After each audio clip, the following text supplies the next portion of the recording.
Hey YouTube, so here's my new LED circuit, which is consistent of a LED board they removed from some old cheap electronic surplus.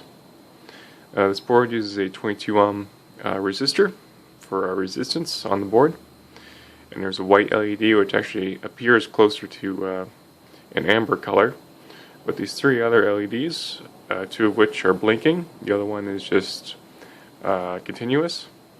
These two are red and green, and red and blue, and the top is purple, violet, and blue in the mix. For the primary circuit down here, I'm using an LM317T semiconductor, and I'm using a 30k ohm resistor as the load there for the semiconductor. So to get as much current draw as I can from the circuit while keeping everything relatively cool, I made a wiring modification to the circuit, one going from the input pin to the adjustable pin, and as well as another input pin wire going to the output pin. On the side here I have the actuator push switches, and these will switch on the LEDs, and the other one switches on the middle light there.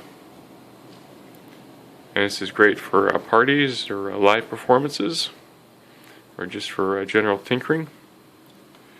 What's great about this setup is that the battery is 100% rechargeable. So I can recharge it using solar or AC to DC outlets. As you can see, the unit can stand upright on its own.